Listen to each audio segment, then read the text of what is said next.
एक कौवा बहुत दूर से उड़ता हुआ आया। उस दिन बहुत गर्मी थी और कौवा बहुत प्यासा था।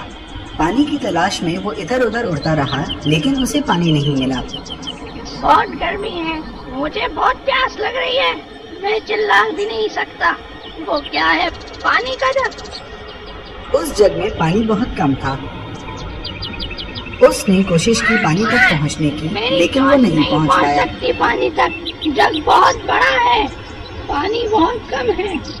उसने जग को थोड़ा हिलाया ताकि उसकी चोंच पानी तक पहुंच पाए, लेकिन फिर उसको ख्याल आया कि कहीं पानी जमीन पर ना गिर जाए। उसने कुछ देर तक सोचा, मैं क्या करूं? उसके दिमाग में एक आइडिया आया। फिर वो कुछ कंकरियों के पास जाके बैठ गया। उसने एक कंकर अपनी चोंच में उठाया और पानी के जग में जाके गिरा दिया। वो एक एक करके कंकर लाता और पानी के जग में गिराता। इस तरह पानी इतना ऊपर आ गया था कि वो आराम से पानी पी सके। अब मैं पानी पी सकता हूँ। कौवे ने फिर पानी बहुत मजे से पिया। अब मैं बेहतर महसूस कर रहा हूँ, अब मैं चिल्ला सकता हूँ।